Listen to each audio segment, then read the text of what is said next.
Hello, everybody. Hello, hello, hello. Welcome, Hello. basement. Uh, This time the basement is in my kitchen. yeah, the Surprise. basement. Constant, like we have the room of requirement of basements. Um, Accurate. it is episode 30. It is. We're getting so old. We are. It isn't 1990 though, like in Tick Tick Boom. But Oh, that's a shame. we should have a fun show because Firestarter. Yeah, it happened, and it wasn't very good. So we'll talk about all of that. We also have two very big announcements in this show. One will happen in the middle, and one will happen at the end. So make sure you stay tuned. We'll talk about Firestarter. We'll talk about some of our favorite and least favorite things we have been watching. And we'll talk about some brief news points. Welcome everybody, Brandy, Simon, Luke. As long as Mara doesn't become a fire starter in this episode, I mean, donation goal. No, but we will have a donation goal. Uh, in this episode at $20, we're going to be bringing back the prequel, sequel, remake, reboot game, which is we haven't done it in a while, but it's going to be horror themed, because Firestarter itself being a horror remake that didn't need to happen. So we'll try to do better. But Mara, how have you been? I'm well. Thank you for asking. Sorry, I'm trying to do 17 things at the same time. Mara is on the edge of 17. And uh yeah, I say we just jump in. Mara's making cake. Um how's that been going? Um, it's been a moment. Um, I ended up having to talk to some neighbors who I like very much. Mhm. They're not watching, but they're really cool people, and it took a little longer than I estimated. So instead of getting my cakes in the oven and having them be cooled, by the time that we were ready to shoot, they just went in the oven. So we'll see how that all works. Yeah. Yeah. Um but Mara, I will ask you. First we have to welcome not only all the humans but all of the ghosts, the plants, the animals, the inanimate objects. But what are some of your favorite and least favorite things you have been watching this week? Um, I watched The Fugitive again last night. It is approximately my I ripped a glove. Approximately my 408th time seeing it. Wow. Holds up every single time, and yeah, so that was one of the good things I watched. I'm also catching up on 90 Day Fiance, and it's terrible. It's absolute garbage TV. I have a confession, Mara. Yeah. I am a 90-day fiend. No, I've never seen. Are I you here on a K1 visa, Trevor? Has this been a whole thing where I didn't know? Did Kaiser bring you here on a K1 visa? Is this what's happening? I can neither confirm nor deny anything. No, I do have an actual confession though. You don't know this. I've never seen The Fugitive. Yeah, that motion was really smooth. Thank you. I have excellent body control because of decades of ballet. But yeah, that yeah.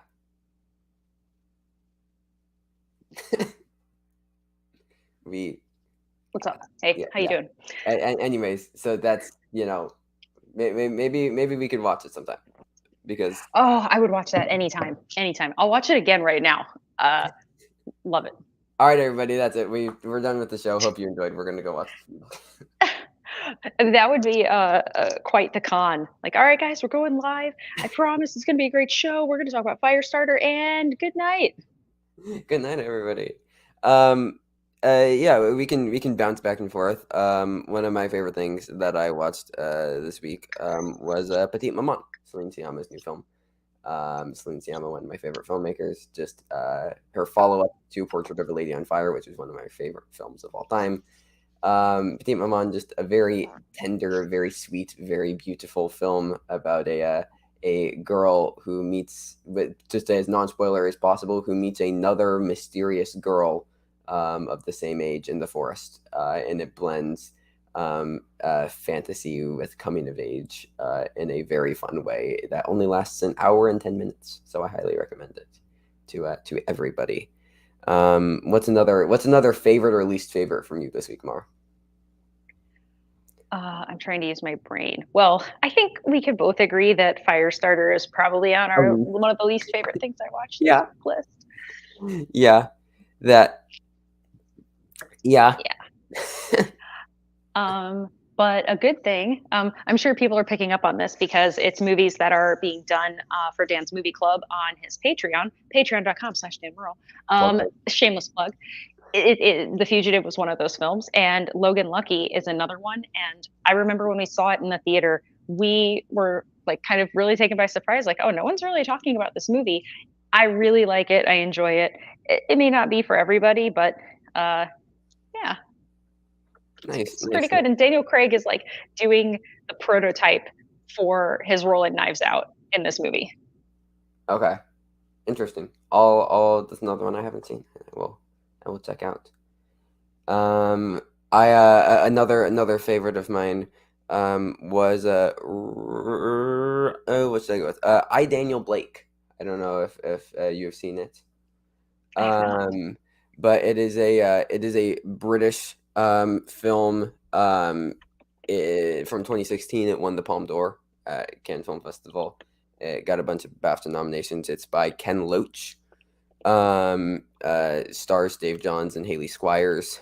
And it is about like a middle-aged carpenter who's just like had a heart attack, and he has to rely on the British welfare system, and to try to, like, stay on his feet until he gets back, able to work again and support himself.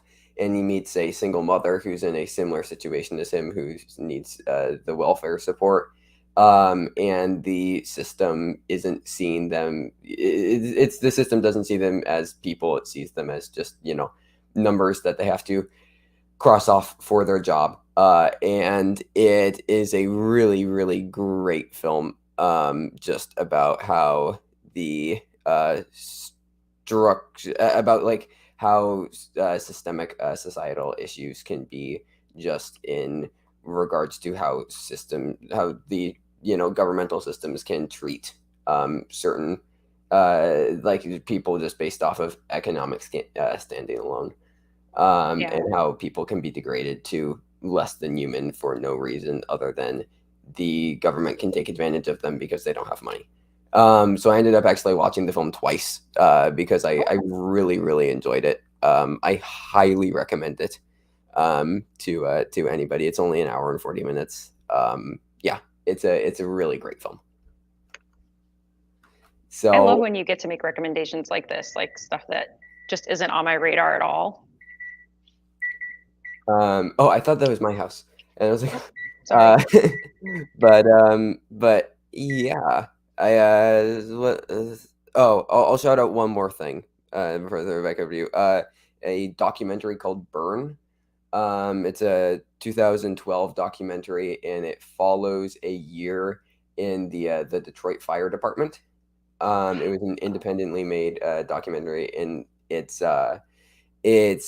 very good. My dad, who's a firefighter, showed it to me because he's gotten to meet uh, a, a lot of the subjects in it just through different conventions and stuff, like nationwide conventions for firefighting stuff.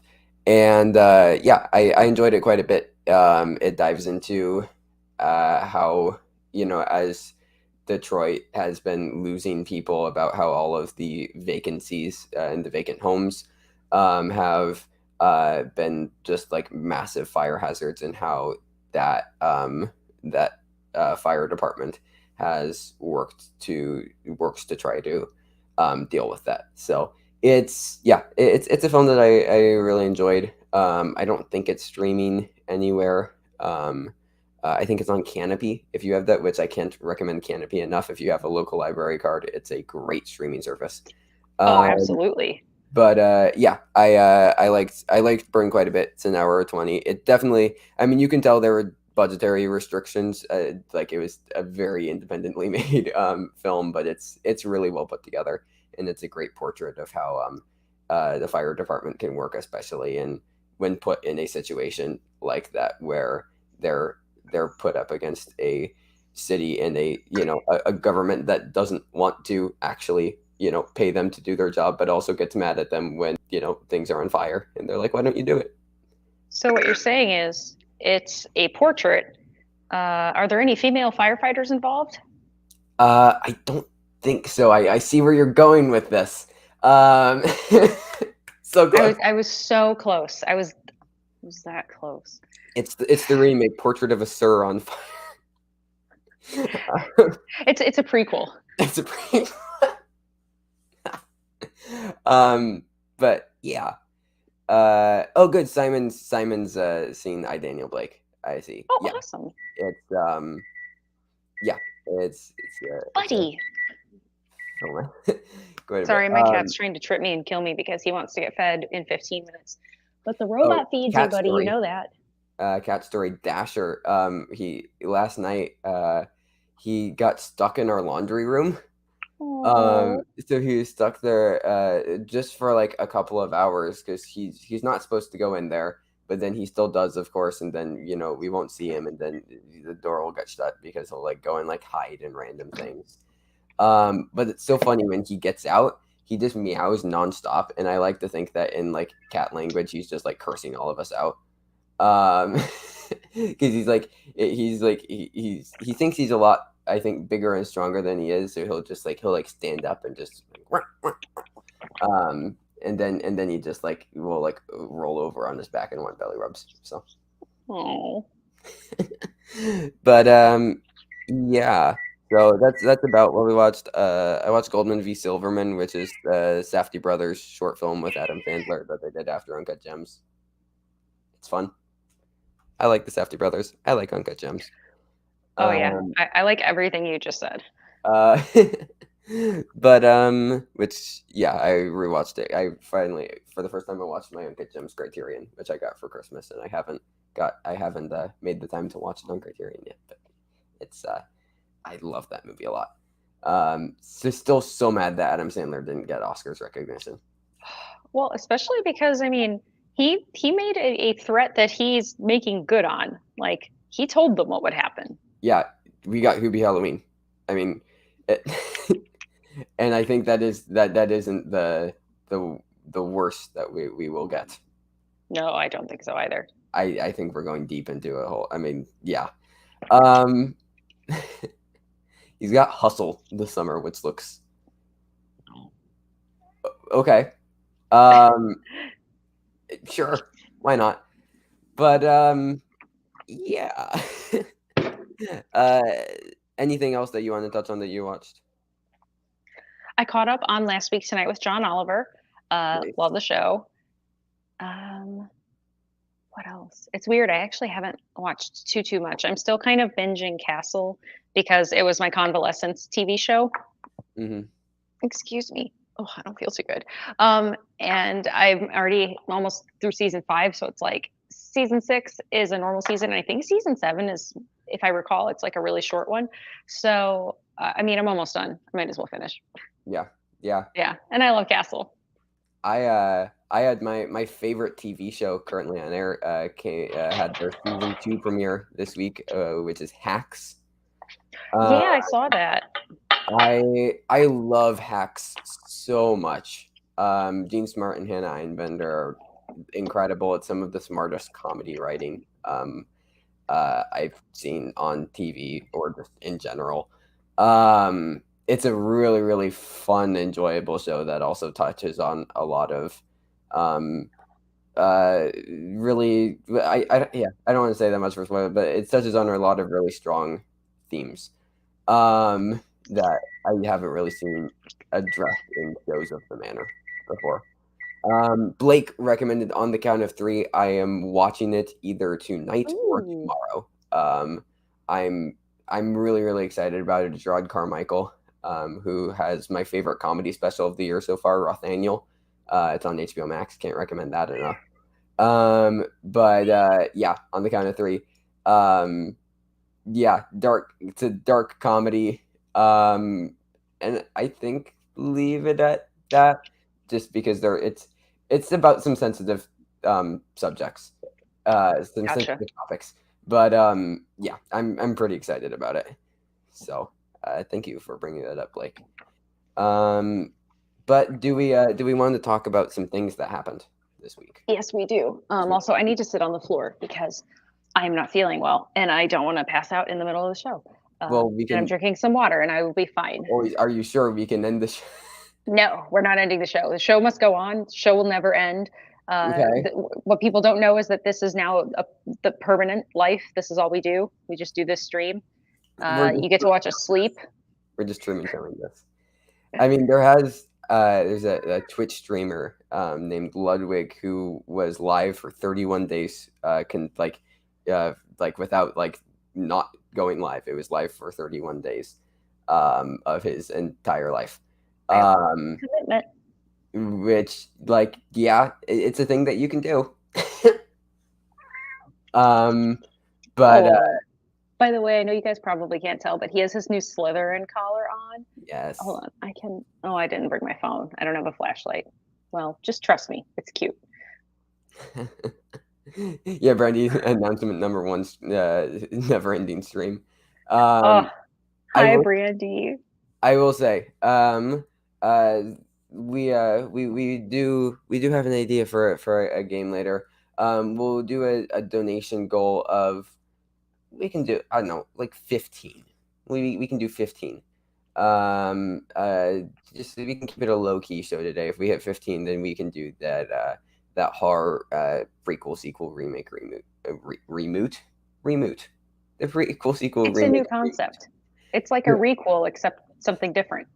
It's the combination of the remake and the reboot. Which I don't know what that would be, but we can come to that intersection when we get there. Simon brings up, I watched Strange New Worlds.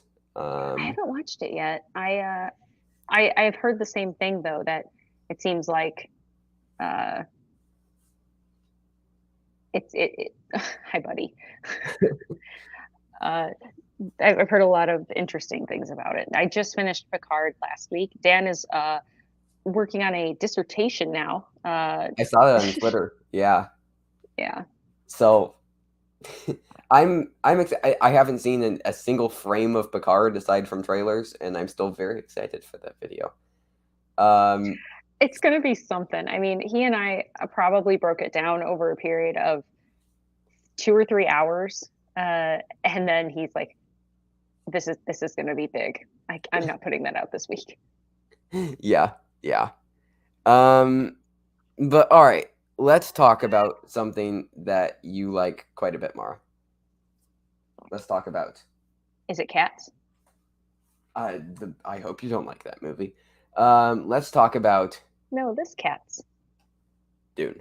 You're right. I do love Dune. Christopher Walken is going to be playing the Emperor in Dune Part 2.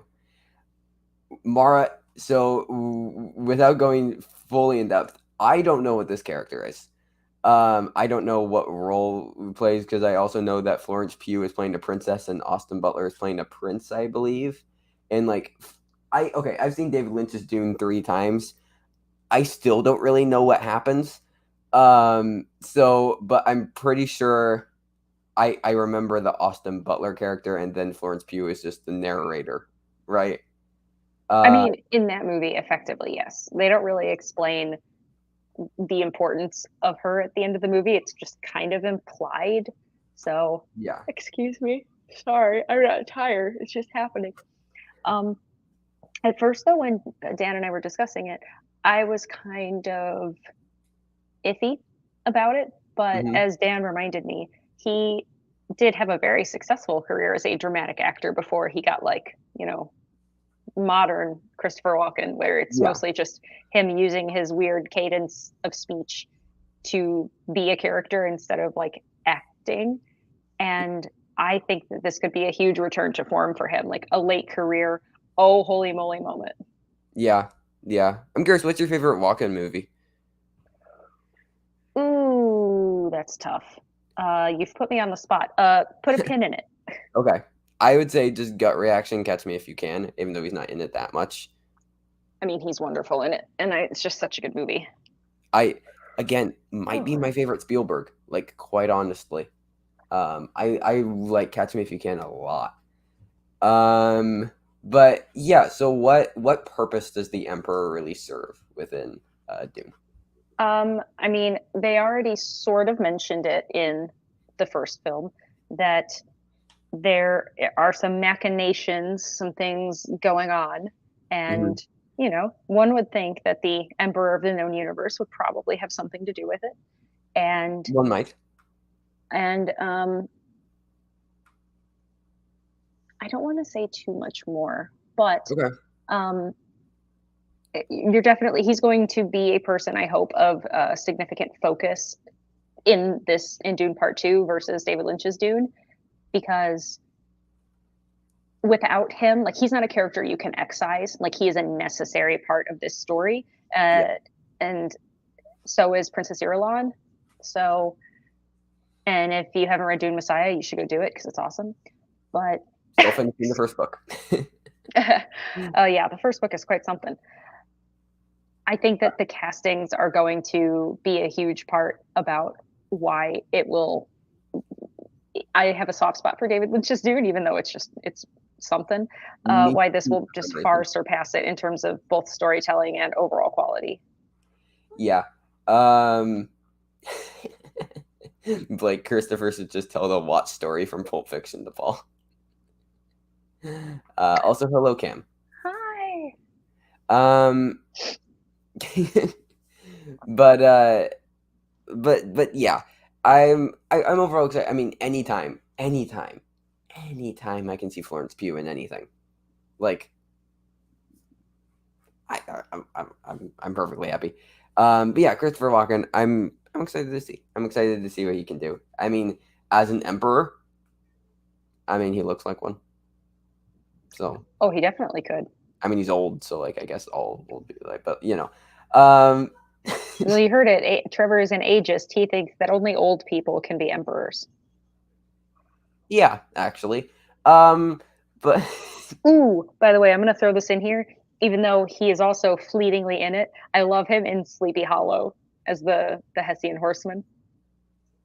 okay, I don't really remember that movie. I mean, he has no lines. He just grunts and like growls a little, So and he has really basically, the great majority of prosthetic teeth. Alexander Skarsgård in the North. Have you seen Sleepy Hollow? I like it. I don't. I have. I'm pretty sure I have on like TV, and I don't really remember it. It's amazing. It's like a must watch every October. Okay. Okay. Like yeah, I'm pretty sure I saw it like on like TNT or something one year for like Halloween. All right, hold on. Um. I gotta show you an image really quick. Okay.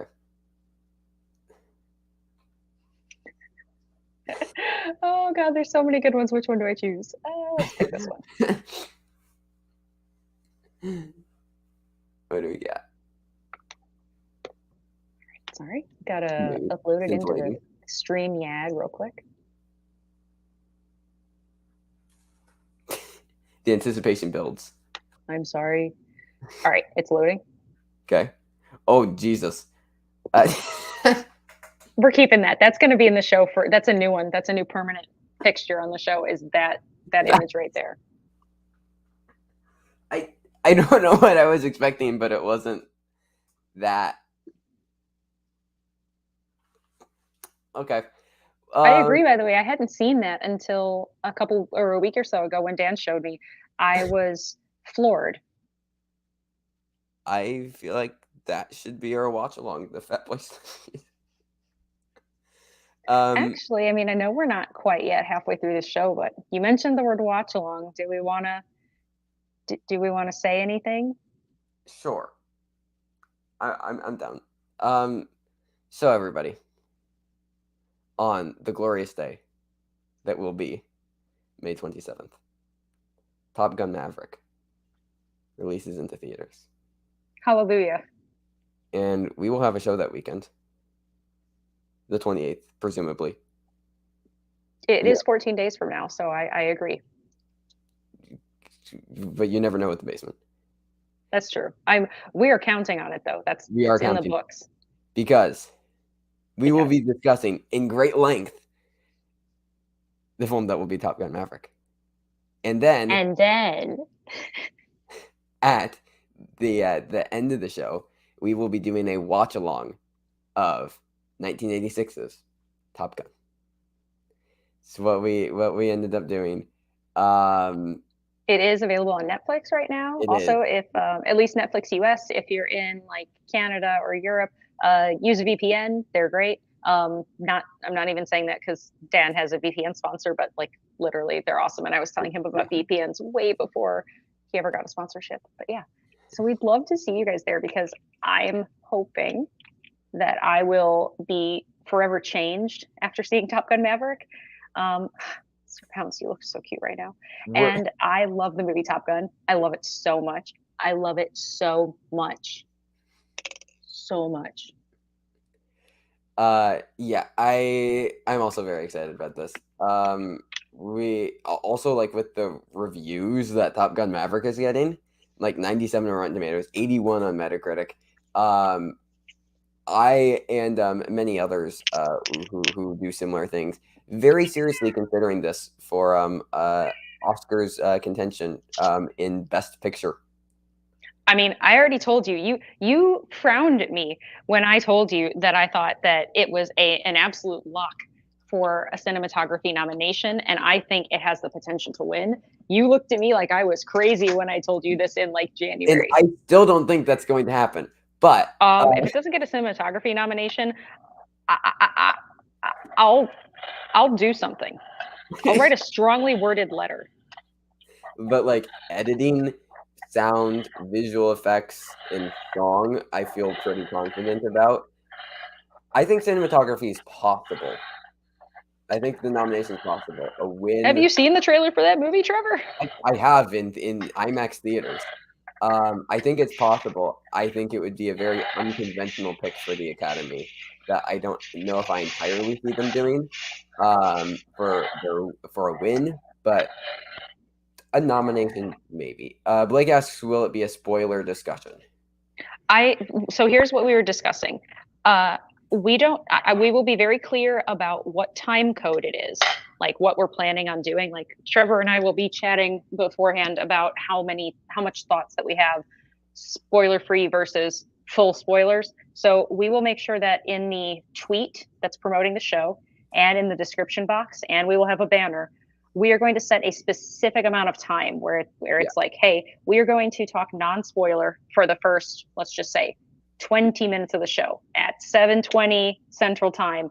We are going to go into spoilers for and then X amount of time. We are going to just, I know it's hard to meter ourselves, but it's the only way we can make sure that we preserve the viewing experience for everyone else. So if you don't want to be there for any of it, you'll be able to know exactly what time you should pop in for the watch along of just Top Gun, which will have no discussion of Top Gun Maverick, no comparisons. We're not going to do any of that. It'll just be for fun. So you'll be able to have non-spoiler if you want it for a little break, spoiler if you want it for a little tiny one, and then the watch along. So it'll be very regimented, so that way you will know when you want to be here. Mara, we're going to do structure. I know, I should quit. But yeah. Speaking of trailers, though, in IMAX theaters, Avatar: The Way of Water was in the theater, and I will say the best thing to come out of this was me watching this in the theater for Doctor Strange in the Multiverse of Madness. I mean, yeah. Also the Lady Gaga song. I'm not in love with, but like, I think it's good. I think it's fine. Not to, I mean, I don't know. It's Lady Gaga, so like it's not going to be bad. Not my type of song, but like I don't know. I feel like it's going to be the No Time to Die of the year. Quite possibly. Anyways, Oh, uh, back up. Like we said, cake baking. cake Um, baking.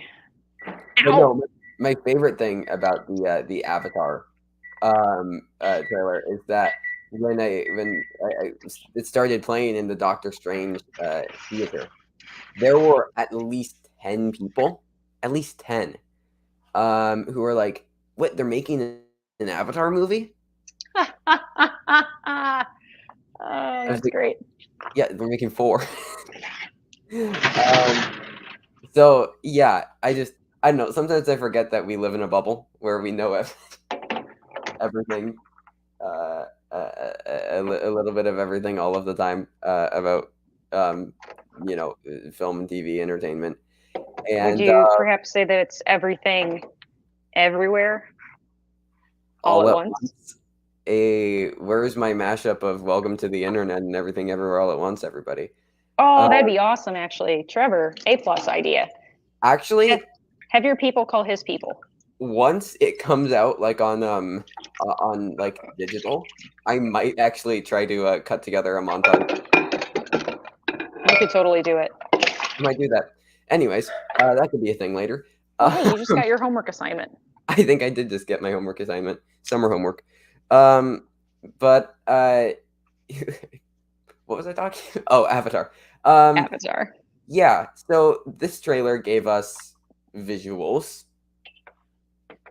It sure and that did. was it. There was a lot of stuff. I saw it with my eyeballs, and I Yeah. even heard stuff with my earballs. Wow. I don't have earballs. You're special.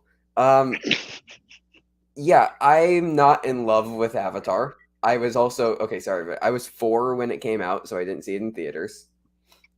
Um, it's gonna be back in theaters in September in 3D and IMAX.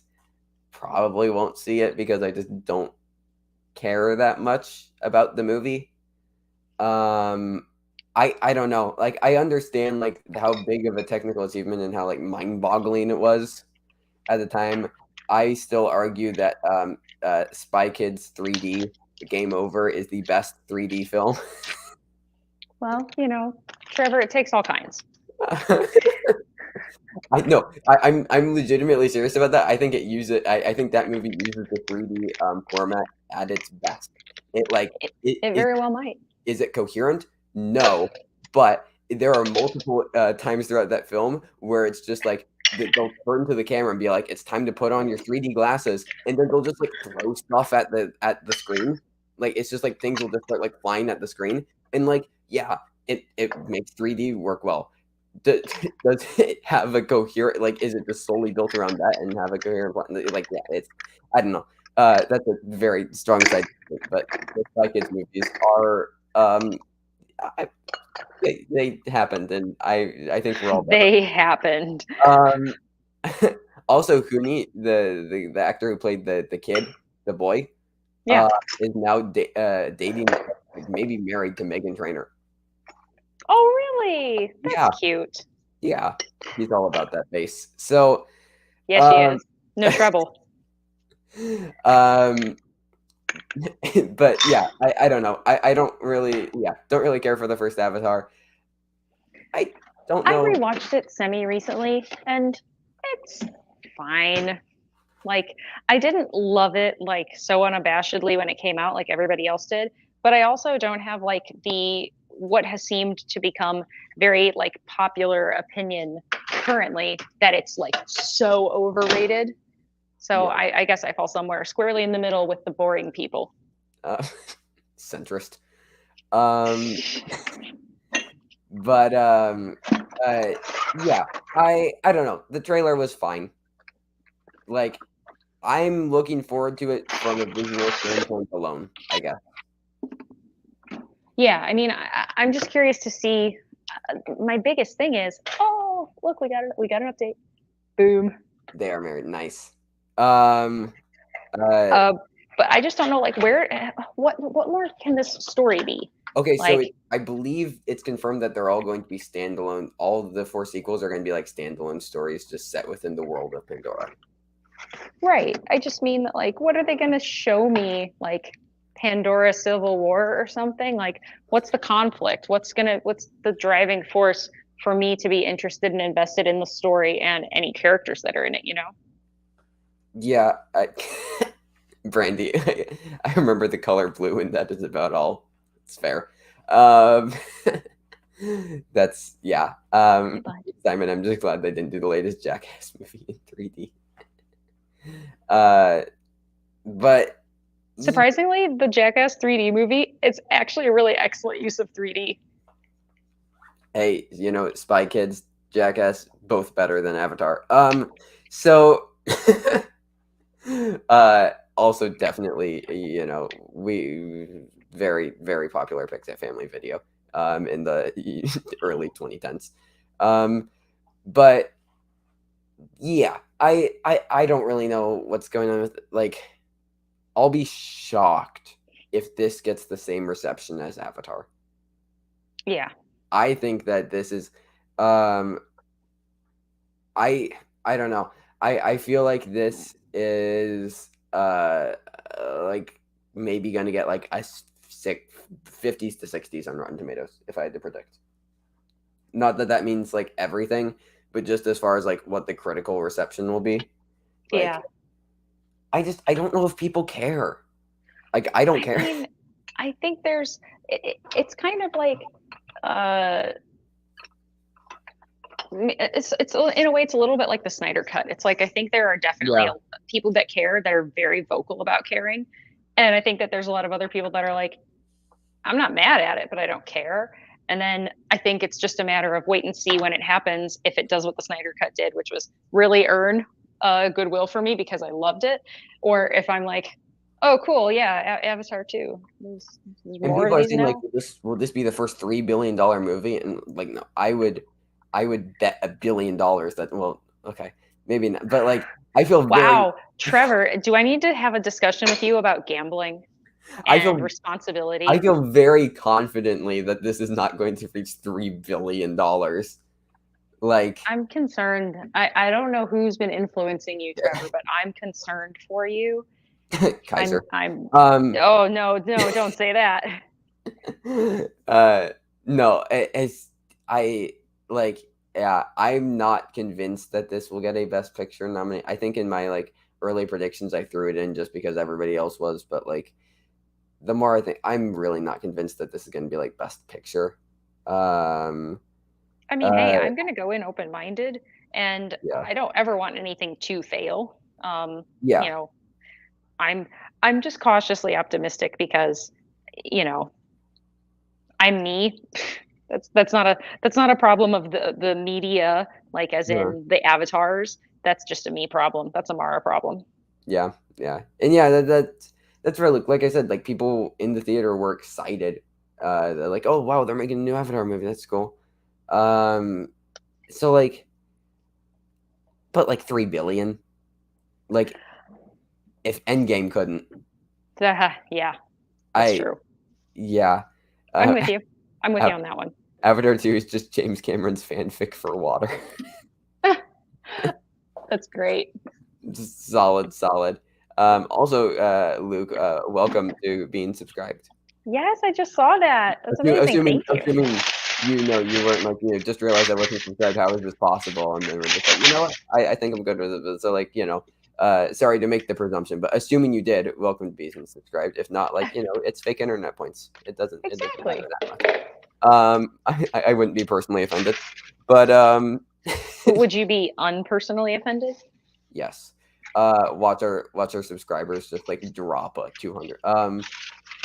But all right, Don't let's predict sad futures, Trevor, because then they'll come true. but let's talk about other subscribers dropping. Yes. Oh, let's. Netflix, What are they doing, man? they're dropping like a rock with googly eyes. Oh So no! Don't mix those two things up. One is great. yeah, so Netflix, big decline, big decline. Like, and not and Pounds. Sorry, he's trying to kill me. I I do we need to call the authorities? No, he can't Hello, go to cat jail. 911. I He's would too like pretty. The we sisters should would try to take him. we should we should set up a for the stream at cat jail. I Also, like here, it. I'm just gonna pitch an idea tomorrow on air. Okay. Okay. Um, how? Okay, so we talked. Myself and my sister talked to you about doing this thing. And you gave us the idea for something. Testing Dasher's Hogwarts house on air. I love that. Okay. You know what?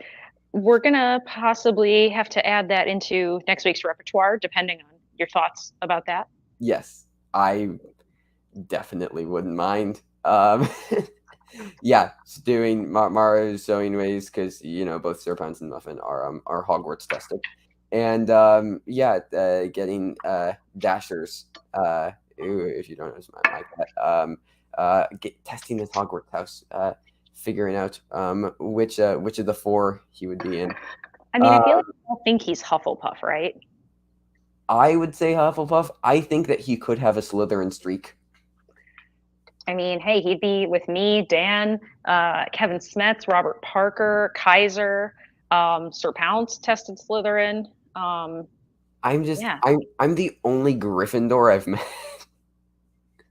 Like, I'm just Gryffindor. Like, I'm just so boringly Gryffindor. And I don't That's know not any other boring. Gryffindors. You're brave, and you get to have the headmaster rig contests for you because you're in Gryffindor house. So, like, that's cool. Yeah. By the way, my cakes came out of their cake tins marvelously. Butter and flour, people. And Worth your it. winner. Yeah, exactly.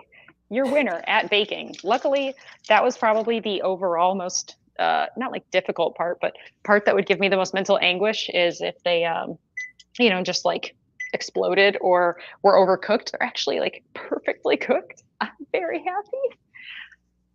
Yeah, let's get you that cake belt. I could put it next to my Schmobates belt. Yeah. Since I've never seen Harry Potter, I'm at the point where I can annoy people with that fact, so I never will. Honestly, yeah. I mean, that was me with The Godfather for so long. Oh, look at that. You're not alone. Brandy, yay. What's something really big? I mean, obviously The Fugitive that, I think annoyed you quite a bit. What's something really big that I still haven't seen? Ooh. Oh, The Shawshank Redemption. I haven't seen. Okay, that explains why you didn't get the sisters reference I just made. Oh, okay. That if that's what that was, then yeah. Let's see. What else is something big I haven't seen? I haven't seen either of the Kill Bills. I haven't seen American Psycho. You're okay. What's something else? I haven't seen Donnie Darko. I feel like you would either very much dig that movie or you would be like, this movie's pointless. I don't think you would fall in the middle whatsoever. Okay.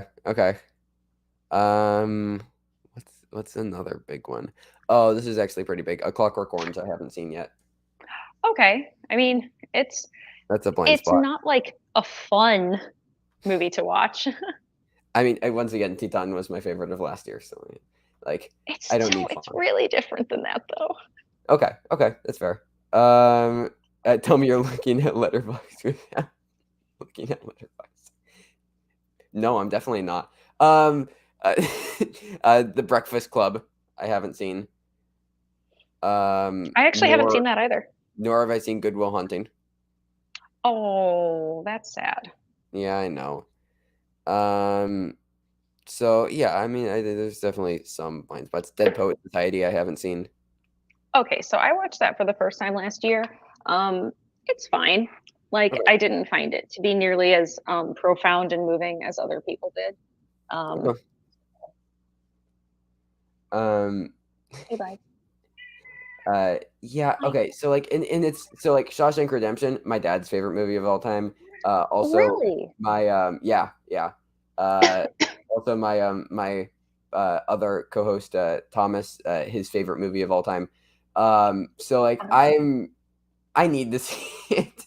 I I'm own it. surprised that you haven't been like put in a basement and tortured to watch it because two incredibly important people to you, it's their favorite movie of all time and you haven't seen it.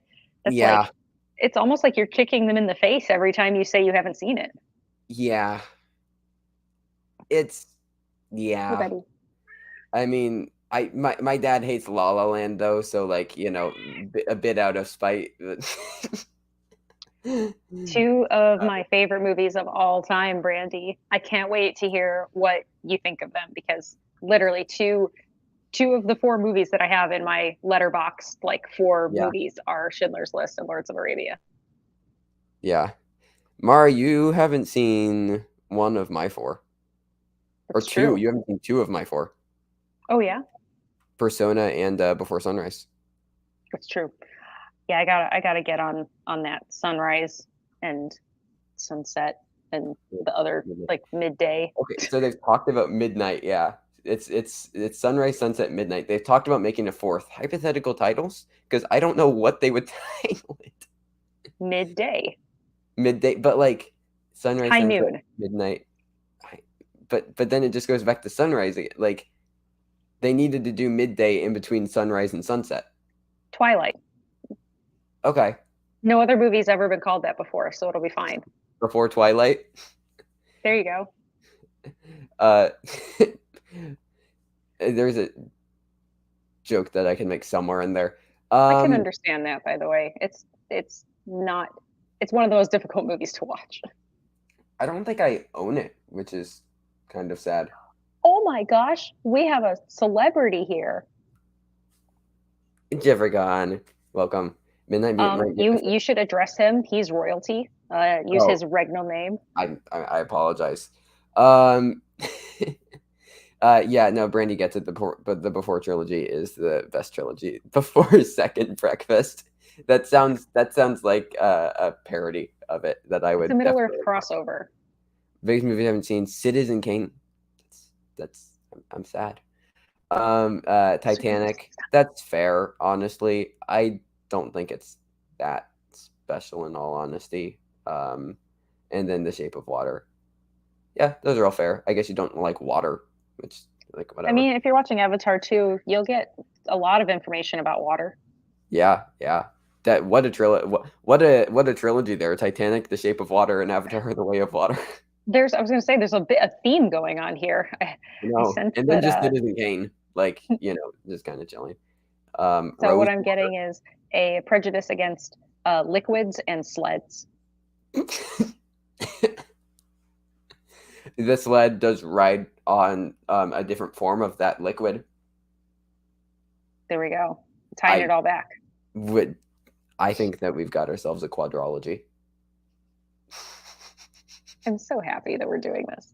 Also, thank you for tolerating me sitting on the floor because I am feeling much better when I'm sitting on the floor. All right, closer to Right, Sir Pounce? you're lower down. You're better connected with the dead. It's true. They're my people. They are. You are the overlord. Chester says I've never seen Gone with the Wind. Actually, me neither. It's a gorgeous, beautiful movie. Oh, I meant to unclick it and I clicked it again. Sorry. You know Um, what else that's like really important that we need to remind you about as far as like seeing things? know what you're gonna do? Yeah, that it's. It's gonna be my new boss baby. I Like didn't. I'm gonna be on this for a little while. That's. I saw it. Yeah. Okay. um. Anyways, Netflix. Anyways, I Yeah. should never have been given control of the show. We should have left it with Dan. So subscribers have been dropping, and like, I. Uh-oh. Uh. Well, hi. We're doing this. They're doing this alone. But yeah, subscribers have been dropping for Netflix. And people are kind of freaking out. Mar, are you back? Yes, I was swiping across my keyboard because my cat drooled on it, and then I forgot that when you swipe the trackpad with like more than one finger to the side, it closes your window. And I'm like, Oh what? yeah, yeah, yeah. Well, we'll talk about the laptop later. It's a whole thing. It is. It is. But yeah, Netflix has been severely dropping in subscribers, and it's like people are making a pretty big deal out of it. And again, I wouldn't say severely dropping it. Like they're just like very much under expectations, I think.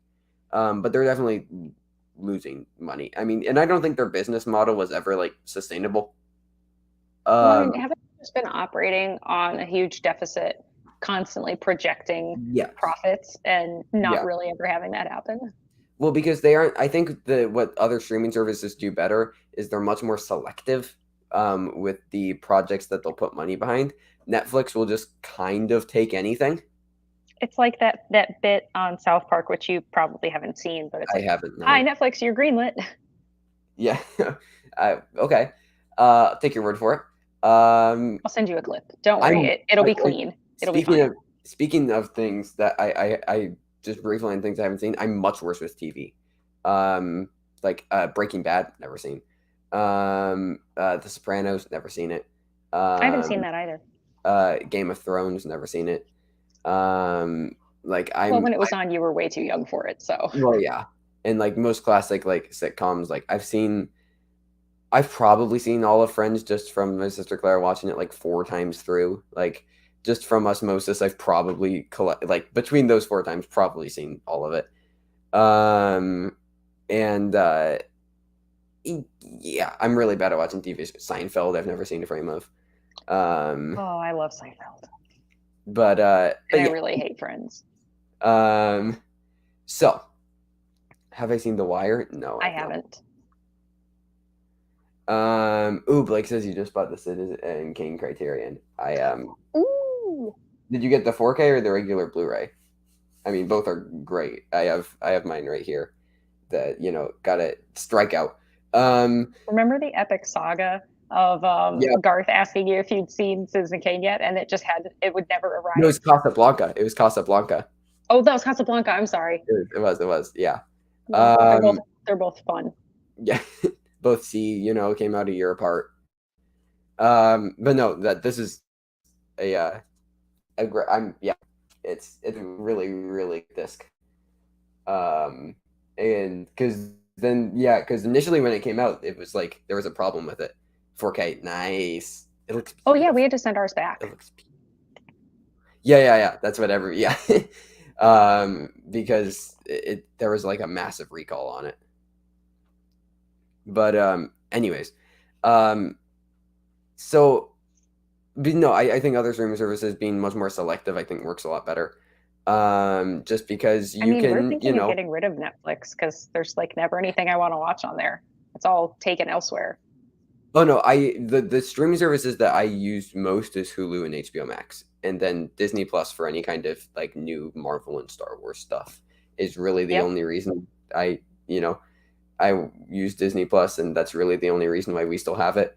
But like Hulu and HBO Max are like by far our most used because I think that they have the best selection of things. I mean, even just Hulu having all of Neon's library alone is like Yeah. great. And also just the shows that they have. I mean, HBO Max has Succession and Hacks, which are my two favorites right now. Even like Apple TV, I think is working better than that because like Apple TV actually has some really great um, shows. Like, I mean, Ted Lasso Yes. uh, I mean, Severance was I started loving it. That has Pachinko. Like A24 is great with their TV game, and like yeah, Netflix. Chester points out Ozark. They also have Stranger Things, but like I don't know. Like Netflix is also the highest priced. Um, I think they have Yeah. an ad package, so like maybe I don't know. Just throwing money at a bunch of stuff and assuming that you'll make it back, like it's just it's never going to work. It's never going to work. So It's somebody so brought up, weird though, so because like they cornered the market on it. Like Netflix yeah. put Blockbuster in the ground, and now every other streaming service is going to put Netflix in the ground. So, well, I think, I mean, each, how it moves forward is like creating some kind of, new thing to push it forward. Like Netflix had, yeah, I mean, that's fair. Like Cobra Kai, Simon brings up. Um, but like, I don't know. I feel like Netflix brought like the on demand like streaming thing, and now like the other streaming services I think are like pushing it forward as far as like quality original content. Netflix needs something. Netflix needs something to separate themselves from everything else. I mean, Uh, I guess it's Stranger Things technically, but it's yeah, so few and far between. well, because like they were also I like every other streaming service was I think almost every other streaming service was doing like day and date releases over COVID. Netflix didn't because they don't do stuff with theaters, and I honestly think Netflix is going to have to start working with theaters. Like, I really do. I think that Netflix is going to have to. I mean, the other thing is like if you just get a VPN, then like Netflix automatically just becomes a lot more a lot more expansive and a lot better as far as what they're offering. Yeah, Netflix in Latvia is pretty awesome. Is it? Okay. Um, but See, now with a VPN, I can watch it from Channel 4. I think it's Channel 4, right? Yeah, okay. whatever. I can watch it from its home, its real home, and all the other stuff too. Netflix needs movie trivia. Yeah, that would throw up they'd recoup all their subscribers. I mean, definitely bring some light to the Schmodown. Okay, hypothetical. This little trivia show that we're I think vaguely associated with. Which streaming platform do you think would be the best home for it? Let me actually think about this before I say something. I mean, I if we're being honest, Quibi. it was probably Quibi. Yeah, yeah. Yeah, love that we came to that at the same time. Um, I can. yeah, it was probably Quibi. All right, well, I think we answered that. I'm curious how Blonde will do for Netflix, especially because it is their first NC-17 original movie. I'm excited for Blonde. I like it's getting really high praise. I think Pedro Almodovar, Darren Aronofsky, like a lot of people, are really highly praising it. So Shudder is a horror show. Yep, Brandy's on board too. Shudder. Sister, honestly, I watch more YouTube than anything right now, and I think that's the other like interesting thing. Like, I mean, with how content is consumed, like YouTube is just so readily accessible. Like, I don't know. I mean, Mara did all of the hard work with the actual physical kitties, but Are uh, you excited to? I mean, I think we can at least tell people that there's going to be a time in the next several weeks that yes, Trevor and I are going to meet in the real world. yeah, like physically. Yes. So that will be fun. I don't know how you'll at bare minimum we'll get a picture. Yes. No, we're definitely going to record something. I Yeah, told Dan, I was like, Dan, get your cinematography skills polished off because you got this. yeah. No, we'll definitely record something. I can get my kitty award in person, but Exactly. yeah, no, we'll be meeting in the real world. So that will be fun. I'm looking forward to it. I'm So excited because Trevor is so much taller than I am. And when we're sitting in chairs, it doesn't look like it, but he's over half a foot taller than I am. So it's going to be really funny. yeah, yeah, it's also weird. So the other thing that I'm interested about is how our voices will sound, because like obviously like your voice is going to be shifted somewhat just based off of the settings that you're using on your microphone and just the type of microphone that you have. Trevor the Matrix. Yeah, we're yeah, but like I wonder how we'll sound physically. That's true. By the way, Um, Brandy, that is not officially yeah, announcement number 2. That was just a bonus announcement. that's announcement one and a half. Yeah. Um, but yeah, no, that will be something very fun that I think we're both looking forward to quite a bit. Um, so yeah, but Netflix is, I don't know. I would love to see Netflix start doing more stuff with with theaters. Like actually, like even with what Paramount Plus has been doing. They did it for A Quiet Place Yeah. Part Two, and then they did it for they're going to be doing it for Damien Chazelle's Babylon later, which is 45 days in theaters, then onto streaming. Which like Netflix usually just does 2 weeks limited, like 2 weeks in New York, LA, and Chicago, and then into Netflix. How tall am I compared despite here? Should I stand up?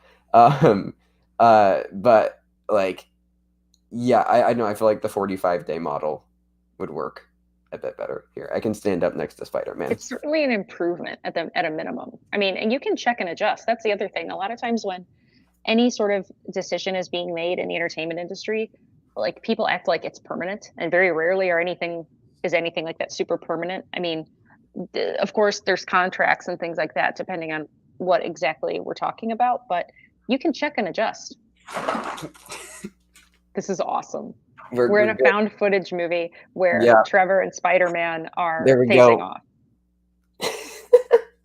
I just kicked over a game of a box of Jenga pieces. Oh, Um, Jenga's rad. I love Jenga. Maybe that's the video. Maybe it's just us playing Jenga in person. Okay, so have you ever played like joke Jenga? No.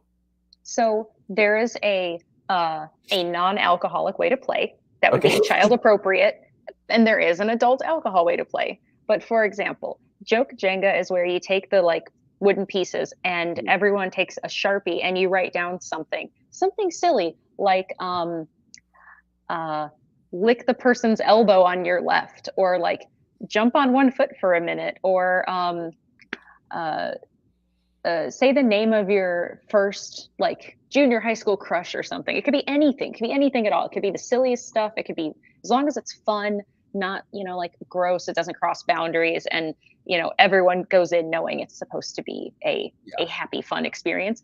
But what you do is when you are pulling out the pieces later, like you stack it all up so no one can see what's written underneath. And then as you pull out the little pieces, you have to do the thing on the piece, and then the person that has it all topple over. In the child-friendly version, you can just shame them, but in the adult version, there's alcohol involved, and I think Nice. everyone in the chat can just figure that all of that stuff out for themselves. So Yeah. So there's uh a a fun I've seen something similar with that on a Twitch stream. Which like I watch Twitch a bit. Like I don't I don't game. I'm not that into video games, so I'm not that into like the video game side of Twitch, but I enjoy like just the variety streaming side of Twitch. And there was a one where the punishment was eating dog food, which was oh, see, you that's know, not it was nice. it was very very intense. Um, you know, very strong punishments, but it's also people who are all like very rich, so like whatever. Um, I guess in a way though, if it was like that super fancy dog food that literally is just like, hey, this is chicken and peas, no grains, no fillers, it's like, all yeah, right, yeah, sure. If you were a meat eater, it's like, yeah, sure, I'll eat it. yeah, yeah. Hello, Allison. Um, Hello. okay. Should we get into Firestarter? Yes, hold on. I would like to answer this. Oh, Sorry, I had them on when I was baking. I always wear like food safe gloves when I'm cooking, especially if I'm cracking eggs and things like that. And then I can de-glove and put on a new set. It's just so much easier. Like when I'm working with dough, like if I'm making cinnamon rolls or stuff like that, you always end up with dough under your fingernails, and it's just ugh, I don't like that feeling. I don't like having to like scrape it out from under there. Like, what if you miss a little chunk of it, and then 4 hours later you're like, oh cool, there's raw stuff under my fingers. That's fun. Um, but no, the wedding trip went pretty well. I was pretty uncomfortable flying, but Actually, I was really uncomfortable flying. But I got back and I started physical therapy and I did a post-op checkup this last week. And they gave me chunks of my body inside a little cup. And yeah, so. Oh, the good news is, by the way, these gloves, this is clean. I had already done a glove change. This was just gloves I put on to take the cakes out of their cake tins so they don't get stuck in there. So technically, I just have them on because I always wash my hands when I take them off, and the sink is up there. But yes, we should probably talk Firestarter now because, Probably. yeah. Okay. Plus, we should probably have a reasonably reasonable length episode since we know that at least our last episode of the month is going to be quite lengthy. Yes, and potentially next week as well. Also, just a reminder, if you would, have I seen your Eurovision Song Contest? I have not, but I just a couple hours ago was recording Oscar Buzz with my co-host Thomas, who lives in the UK, and he was using the podcast as an excuse to not watch it with his family. Wow. So yeah, I haven't. I mean, I've seen the movie Eurovision Song Contest, the story of Fire Saga. Fire Saga. Yeah. But yeah, I don't know. I'll probably watch clips on YouTube. There was an American version on Fox, I believe. Yes. Yeah. I didn't watch it because it seemed kind of silly.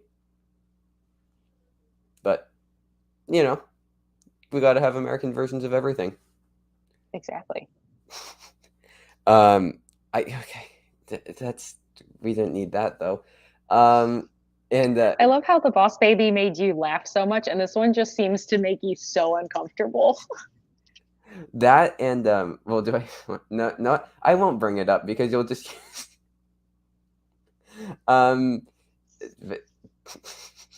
just scrolling through. But yeah, yeah. One of the angriest I've ever been. Is it was on April Fools and I didn't realize it was April Fools, but somebody tweeted like I think it was like a IndieWire reporter or something. They're like here to confirm that in 2023 we will be getting an English language remake of Drive My Car, and I just seen Drive My Car like 2 days ago, and I was livid. I spoke to you, I believe, around that time, and I was concerned about your health. Because I was about to like make a very angry quote retweet thread, and then I realized it was April Fools and didn't. Remember when you taught me how to make Twitter threads? Yes, that was so fun. What a special moment. Yeah. Okay, Firestarter. Yeah, so this was really bad and it was really boring and I hated it. All right, thank you. Also, by the way, should we say that like since the first movie is like it's established, it's been out in the space for a long time, and this movie, I think, since we all know it's a reboot, whatever, that it's going to stick to many of the same types of things. So I think that we are definitely going to be talking spoilers, but that's only because like the concept of this story has been out for so long, kind of like when Dune came out, and it's like if you don't know the story at this point, like you're really lucky. So I just want to make sure that everyone knows if you really don't want to hear a single iota of a spoiler for Firestarter, because it's so important to see it unspoiled or to see it ever.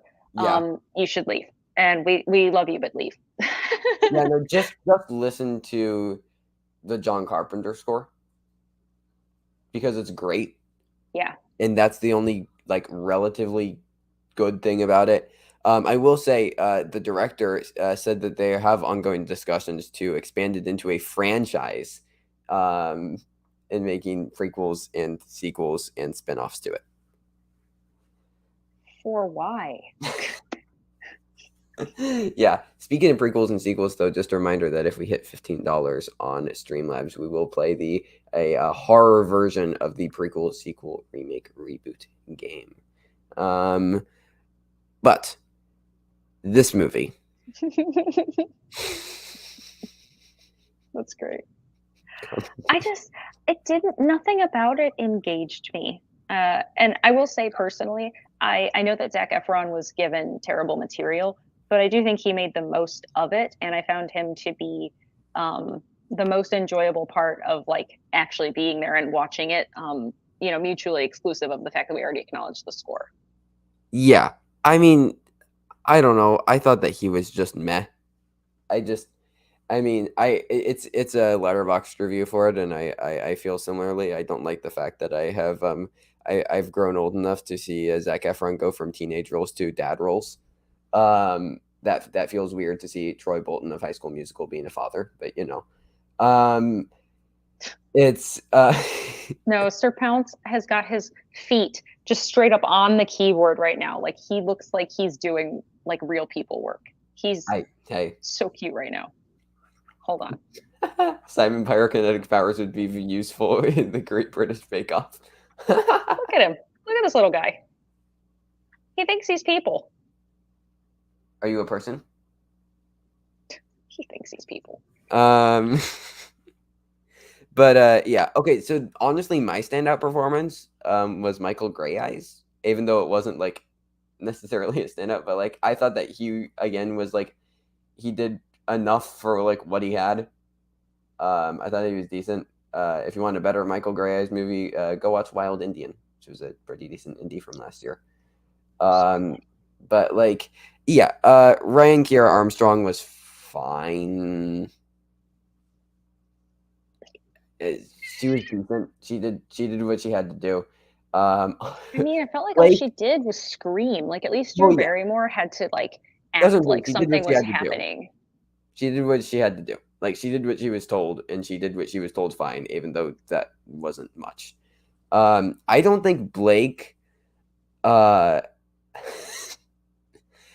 concerned for Blake because yeah, it's a lot, Blake. It really is. Like I understand not wanting to watch Firestarter, but like the entire trilogy of Human Centipede, it's a lot. It's a lot. Like maybe a bit of an over. I wouldn't. I mean, I'm gonna say this both metaphorically and literally. Close your ears, Trevor. But that is a lot of shit to swallow.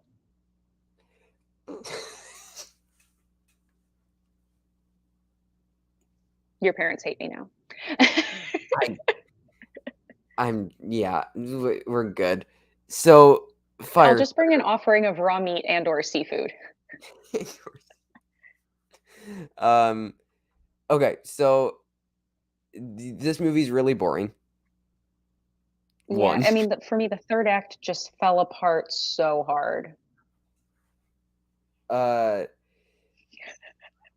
Million comedy. Honestly, I've learned all of it from him. I really have. Secretly one of the most witty people in the Schmodown. I bet he wishes he never met me. It's like Schmodown Spectacular. You know, you meet everybody, and then someone latches onto you, and you're like, I'm way too cool for Mara, but I'm not going to tell her because I'm a nice guy. Yeah. At least the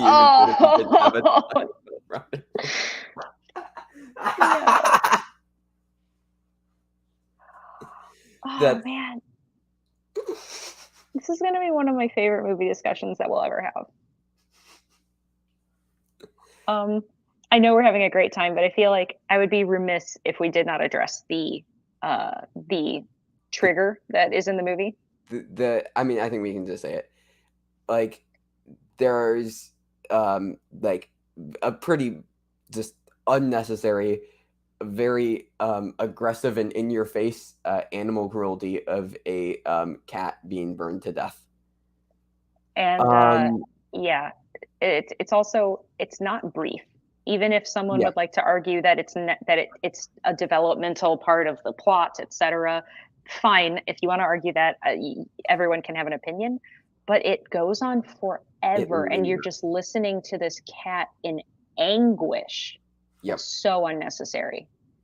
Yeah, it was not necessary. It's purely there for shock value and as a shallow attempt to make the audience feel something. This is used just very blatant like in like so many films. I mean, even The King's Man did it as just Mhm. like just this person's bad, so we're going to make them kill animals, so that way they think they're bad. Like Yeah, I'm sure that if anyone has watched Dan's review, I told him it was fine to share, but I got very upset and I sobbed for several minutes, very quietly, by the way. I did not disturb my theater, but I get very moist in the nasal passages when I do cry, the few times that it occurs, and I had to take off my sock and blow my nose into it. It's the first time I've ever done that in my entire life. Blew my nose into a sock. So, yeah, this is I what found it very I upsetting. Mara, I think so. You haven't been on Letterboxd for a while. I think that you need to come back to Letterboxd and just say I blew my nose into a sock, and then like a half star. I love that. You're right. I do really need to get back onto Letterboxd. I was doing so well and enjoying it so much, and then I don't remember, but busy.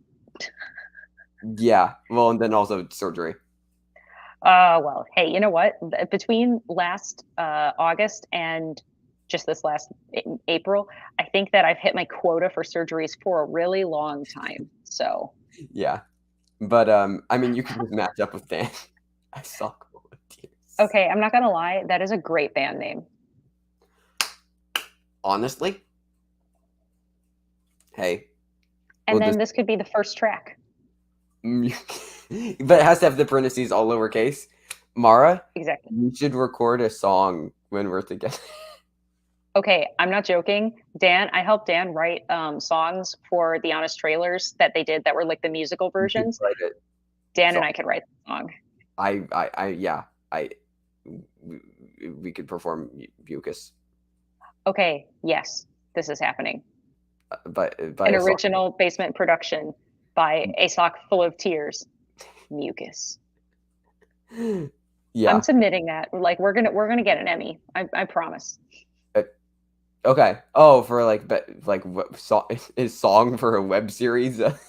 I mean, we would technically, depending on what we submitted and how we structured our show, I mean, there's all sorts of like web series related categories. So, Yeah. like short form variety, they've changed the requirements on quite a bit, and this wouldn't qualify, I believe, but there's other peripheral categories to that. Also go for a Grammy.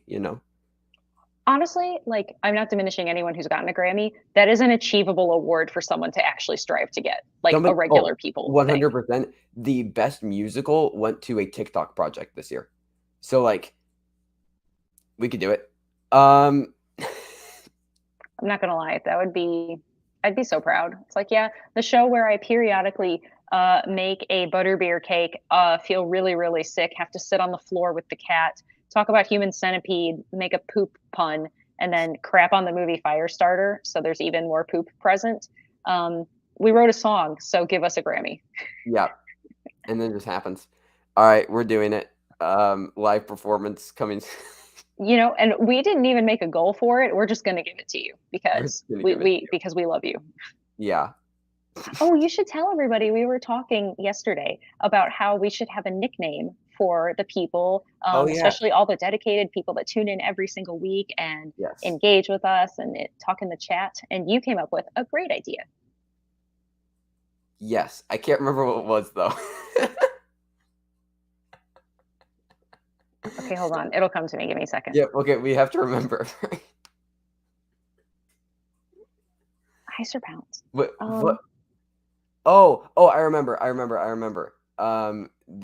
It was the underground.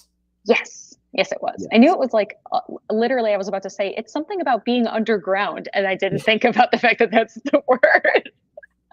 Yes. Okay. Yeah. No, the underground. Uh the yeah, basement heads are like basement dwellers. Ooh, Simon, I Ooh, actually like that better. yeah. Basement dwellers. The Oh my God. I okay, Joker fandom. Um I do like dwellers though. I mean, I do like there's the such a dwellers. creepiness to it. I I'm here for the basement dwellers if you guys want that. You know what? Also I'm gonna put out a poll. I okay, just want to see if anyone has any strong opinions otherwise. But yeah, the basement dwellers is definitely going on there. I Ooh, People under the stairs. I like that. I Cam mean, knows what's more up. poop. Um, Movie from Nobody said there was West Side Story. Nothing wrong with Not Sock Story. Love it. Um, but yeah. Oh, we have Jeff Alterman. Hello, hello. Hello. Um, okay, we should get back to Firestarter. Yeah, okay. So there's are just some of the most laughable lines of dialogue of the year in this film. Yeah, It's really bad. yeah. Like really, really bad. I mean, obviously there's like the, like the liar, liar, pants on fire. Oh, the interesting thing is that person doesn't even get their pants set on fire. They No. just are all on fire. Um More like nap starter, fair. Yeah, Surprisingly, Dan did not get tired during that movie. I think it was that he was engaged by how bad it was, just enough. Because usually, if a movie is really bad and he's just really not liking it, I have a sixth sense about when he has lost consciousness, and then I tap him so that way he'll wake up. I got really sleepy at the end and almost fell asleep. My eyes went closed a couple times.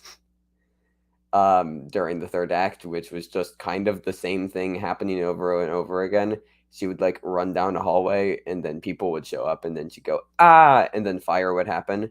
And then that would just kind of happen over and over again until Well, it and didn't. I like Gloria Rubin. I loved her when she was on ER. I've liked her in other projects. I don't know what she was doing in this movie, but it very, very much did not work for me at all. Like maybe a lot of that could come down to direction, but like she was especially like doing crazy eyes in every single scene. Like even before we debuted like the contact lens, shielding whatever stuff. But Yeah. I just every time she was talking, I was like, what who told you to do that like this? You are better than this, and I've seen you be better than this. Just the scope of it is so small for how big it wants us to believe it is. Like, I mean, I, yeah. But I don't know, like it's supposed to be like this big, like overbearing, uh, like, uh, like government, like like science lab thing. Uh, That is the comment of the night. If we ever make T-shirts, I will you will get proceeds because that was your comment and your concept. That's a T-shirt. That is such a T-shirt.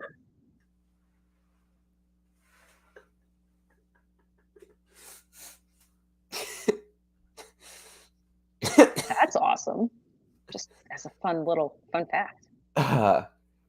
that's well done, Simon. Yes, that's the I best comment. for I'm sorry, our, everyone else, but that's it. for We're our done. for our year for our year anniversary, we're gonna try to put together clips of like the best of the basement. That might have to go in there. Feel free to tweet us any suggestions also because Yeah, we're coming up on it in a little while, but it's going to take some time to get it like all a month, edited together. a month or So two, what? like a month or two, I think. Oh yeah, I think we started in July. Yeah, yeah. So yeah. Um. Okay. The thing that sucks though is like I honestly I appreciate the first movie because it didn't have the special effects to lean on. Like Yep. they're used extremely sparingly. They used real balls of actual fire. Like they had to set people on fire over and over again, and then set buildings on fire and things on fire, and just so much fire, tangible, literal fire. Like just the idea of how much liability you're taking on by doing that. Of course, danger to the amazingly skilled stunt performers and even just the regular cast and crew. Like Yeah. that's awesome, and it looks cool. The new one Yeah. just looks blah. No, 100% agreed. It's and again, I didn't care. It tried to do like a quiet place, like like family drama on a farm on the run thing that just didn't. Oh, He was stepping on the keyboard again. Just like it didn't work. It didn't make me care for anybody. The entire farm sequence was so dull and full of like writing inconsistencies and predictable like plotting. Like it just Well, I mean, it felt a lot like Logan, where it's like a yeah. kindly farm family is going to pick you up off the side of the road and take you to their house, even though you didn't ask to go there, and you're going to stay with them, and then they're going to get injured or die. Yep. Yeah. Firestarter, too much fire. Too fire, too starter. Um, Oh, uh, you know what? They should just have they should do a like mockumentary where it's people that really like this movie, uh-huh. and it's called Firefest, Fire. and they'll see if they can do it right this time. I think the sequel should be called Firestarters. Um, Jeff also saying, going from Firestarter to an early screen of Marcel the Shell with shoes on might be the most ridiculous tone of flesh I've ever experienced. I have to know, how was Marcel the Shell? Because I am so excited for it. A24 doing a stop motion animated seashell is like, I kind of want to say that it should have been Morbius to Marcel the Shell with shoes on, because that would have been even better. Because like deliberate. Firestarter is almost like it's inoffensively uh, sorry, my brain's not working. Like it's so plain. It's not even like egregiously in your face bad most of the time. Um it's just so unimpressive, but also it doesn't sit in front of my face and say, Yeah. look at how many things we did wrong. But Morbius sat there and was just holding up its own whiteboard with its answer for the movie Trivia Schmodown that just says wrong. And I feel like that would have been a more amazing tonal shift. So I'm Yeah. going to have to suggest that you now watch Morbius and then see Marcel the Shell with shoes on again and evaluate that switch. Then Marcel maybe nice. You thought movie Shinobi, you thought you hated Firestarter. Firestarter 2, Sock of Tears. I might ask Dan to make me a fake movie cover of that, and then I'll just go buy a dollar DVD at a store, take out the slip cover, and then that way I'll have a copy of Firestarter 2 Socks of Tears. If there's Firefest, there should be a competing doc called We Didn't Start the Fire. Oh, yeah. That's great. Yeah. And yeah, Jeff, I assumed you meant number 2 of the year. Yeah. I'm so excited for it. Jenny Slate, I'm just I like liking a lot of what Jenny Slate's been doing lately. Been in 3 or well, assuming Marcel is good. 2 very good films so far this year, Everything Everywhere All at Once and I Want You Back. Going to be in this. Maybe a possible contender for Artist of the Year next year. That's true. At the Kitties / the Basement Awards.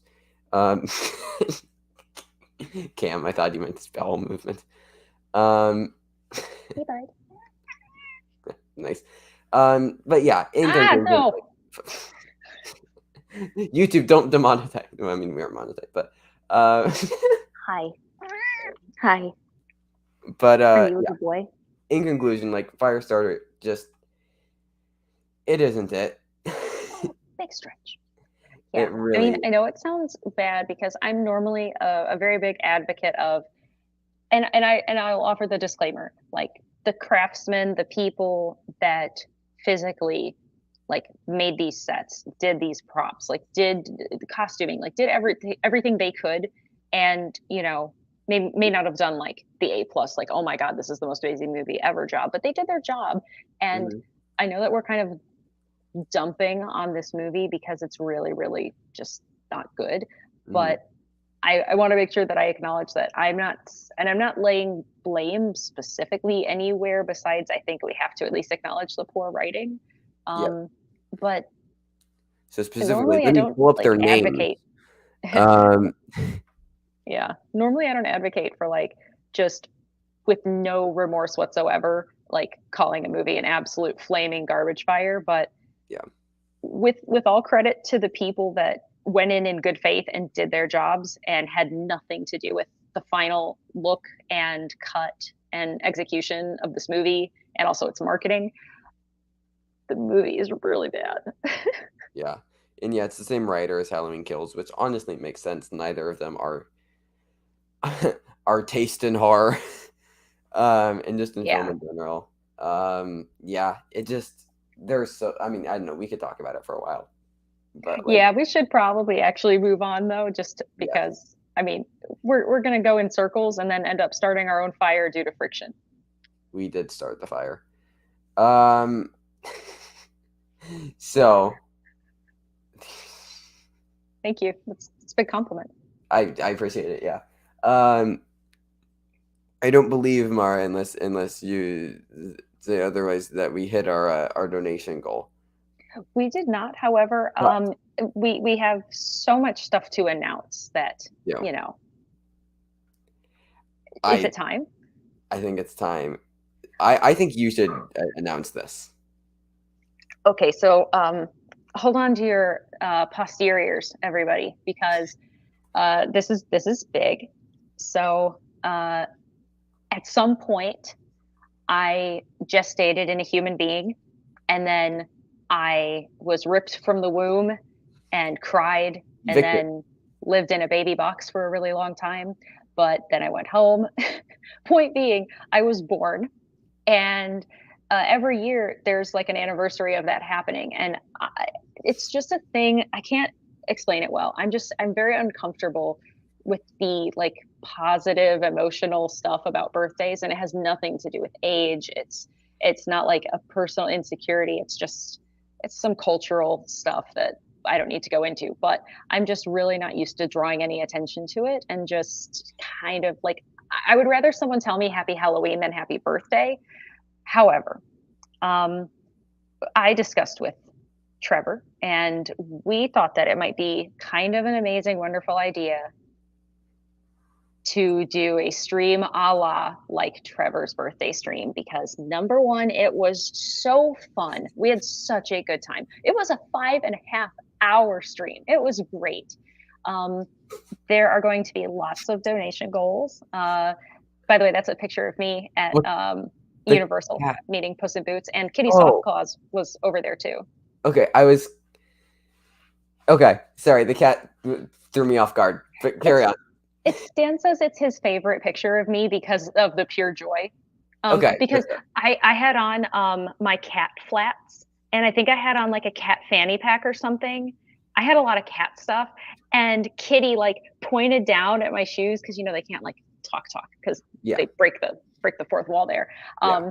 But yeah, so they loved my shoes, and it was great, and I was like vibrating with happy.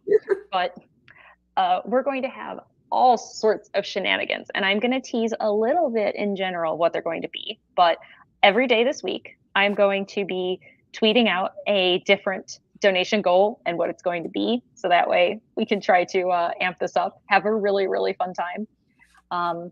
One of the things that I'll do, one of our donation goals, I will show you some childhood photos that are embarrassing AF. We are working on some special guests. I don't want to tease anything right now because I don't have hard yeses. I have some soft yeses, which I know will turn into, they'll firm up overnight, just put it in the fridge.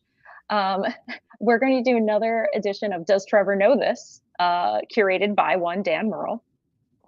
We're going to do some sort of food related challenge. So put a pin in that. We're also going to do something called Make Us Watch Something. So we'll have a donation goal that'll basically be about you forcing me to watch something, or Dan to watch something, or both of us to watch something that we don't want to watch. That way you can see the life just drain right out of us.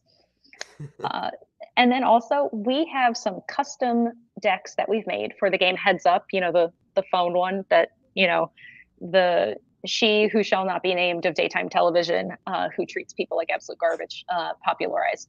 But yeah, so I hope it's fun. It's supposed to be I'm supposed to be more embracing of other people's positivity towards me, because I'm generally a giver. So it feels weird to receive positivity and stuff like that. But also, it's been an interesting year. It's going to stay interesting. And I definitely am going to be contributing whatever generosity is put our way as far as Streamlabs money towards getting a new laptop, because that is now a thing. So it will also be used in a very appropriate adult way. Even though I really just want to go on Etsy and buy the Jeffrey Dahmer T-shirt that says, "If you can't beat them, eat them." Because fun fact, Jeffrey Dahmer was born on May 21st, so I share a birthday with Jeffrey Dahmer. I feel like we're very connected. Who do I? So, I share a birthday with like Prince Charles or something. I don't know. Like a prince in the UK. by the way, we actually did receive 2 Streamlabs while I was just Wow. scatterbrainedly, which that's not a word, but I don't care, discussing the birthday stream. Movie Fanobi donated $20. Thank you, saying Thank Happy you. Halloween. Tonight has been fun. Thank you, Oh, Steve. thank Thank you. you so much. And then our best buddy Jeff, who so great to see you here, period, Jeff. But thank you very much for your donation of $20 that says hooray donations. So the great thing is, and I'd love to see some of Jeff's suggestions in the chat, is that we do get to play our game today. Wow. So Fun. I also like this idea from Blake. Trevor should do the stream baking food for Mara. That might be a thing that needs to happen. I shall teach you the ways of the force so you can become a baker like your mentor. Especially since I'd have to work with, allergy friendly stuff. So that could Well, the good be, news is we can use lots of alternative ingredients / we can do things that don't even involve any flour whatsoever. So that way you don't have yeah. to be around the glutens. Yeah. But overall, this is gonna be really fun. I mean, all of you in the chat made my birthday stream great. All of you made my birthday stream great, and I know we can make it just as good for tomorrow. So I think it will be a very, very fun show. So it's going to be epic. That's all I can definitely promise. We're working hard to cultivate just like a nice lineup of stuff. Just lots of laughing, lots of silly things. Lots of Trevor making Dan feel old, because it's bound to happen. Oh yes, and also of course Dan will be joining us the whole time next episode as well. Yeah. He's really busy right now working on his Picard dissertation. So alas, he is upstairs while I'm doing this, but he will be fully present next week as well. So Mara's birthday, the return of Dan. Nice. So yes, please spread the word. It'd be so fun. I hope I can see everyone there, at least to pop in, say hello, just like chat with us, play some games with us, but also share the link with somebody that hasn't seen the show before. Maybe they'll be like, this is exactly the wavelength of weird that I operate on, and I am enjoying it. Hopefully we can add to our group, not a cult like Jared Leto. I mean, we could be a cult. We could if we wanted. Yeah, I mean, we'll think about it. It's kind of sounding really good. I'm joking. Okay. It's true. All right. Hi, buddy. So we are going to do some horror prequel, sequel, remake, or reboot. We can do a couple rounds. Yes, absolutely. Especially we got some very generous donations, so we could do a couple at least. And then I also we can do one round of a surprise game. Ooh, okay. So that also will have to do with horror. So there's 3 rounds of this, 1 round of that one. So also the rule with this is there are if there is already sequels, prequels, remakes, or reboots to this movie, they don't exist. So they don't exist. Okay, I wasn't sure if you were going to say I couldn't do the same thing that's already been done and try to do it better. The original. So for instance, if I say Halloween, that is the only Halloween movie in existence. So you can make a sequel, you can like remake it, reboot it, or make a prequel, whatever. Okay.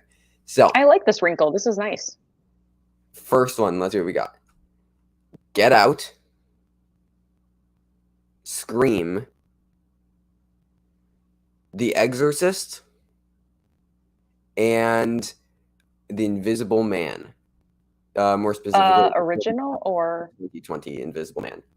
So The okay. Invisible Man, The Exorcist. What was the other? What was the other? Get Out, Get Out, and then I said The Thing, Scream. right? Oh, I thought you said Scream. Oh, sorry, Scream. Yeah. Okay. Yes. Get Out, Okay. Scream, The Exorcist, and The Invisible Man. So Okay. prequel, sequel, remake, reboot. Get Out, Scream, The Exorcist, The Invisible Man. All So right. I'm for gonna those who don't start know, with you have to make a prequel to one, a sequel to one, uh, and then a remake is yeah. So it's a prequel slash sequel, remake slash reboot, and then a crossover between two of them. all right. So I'm trying to think about this. Get Out, Scream, The Exorcist, and Ha ha ha. That's funny. The Exorcist. So All yeah, right. so I think that I would do. All right. This is so tough because I'm torn with what to do with the Invisible Man because I absolutely love that movie, mhm. and I don't want to diminish it in any way by changing anything. But and I was trying to think in my mind. I was like, can there be any logical way to have a sequel? Because I don't think a prequel makes sense because I think that that movie covered absolutely amazing ground with how it confronted the survivors of domestic violence and the PTSD associated with it, and just like that anxiety so well that I wouldn't want to see Elizabeth Moss's character back in that environment. What for I assume what would be a majority of the movie, and yeah, I don't like that. So I feel like there would have to be a sequel.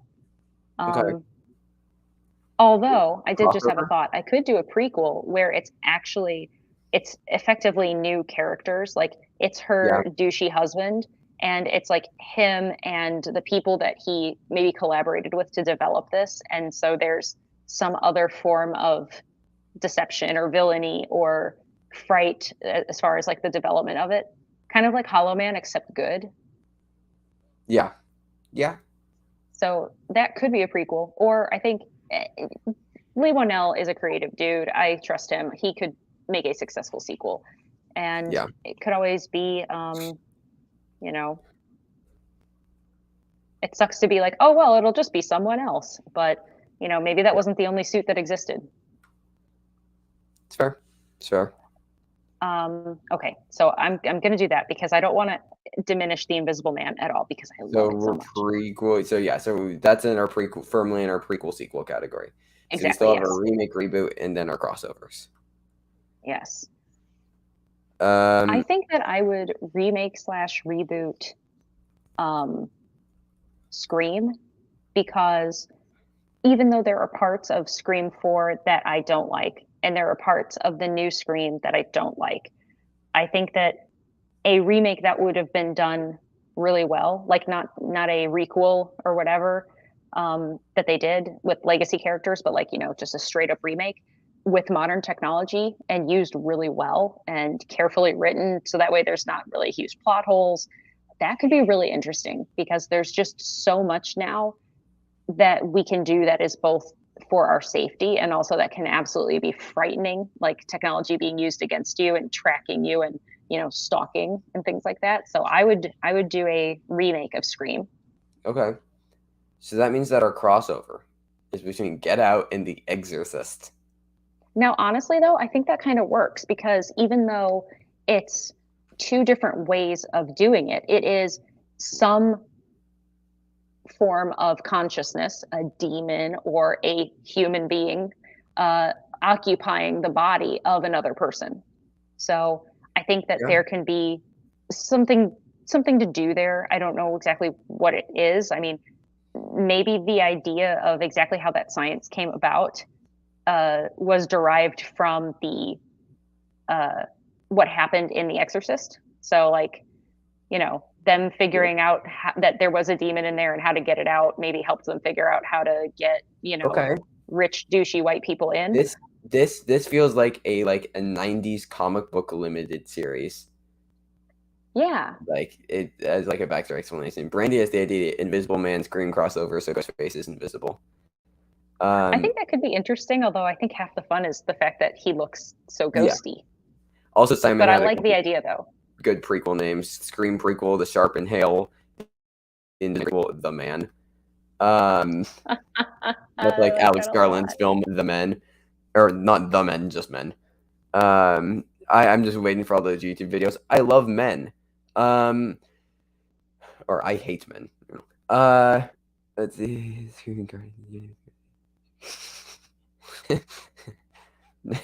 Yeah. I liked that one. That one was good. Or perhaps Instagram. All right. All right. So here's our next one, Mara. We have Last Night in Soho, Eraserhead, A Nightmare on Elm Street, and Evil Dead.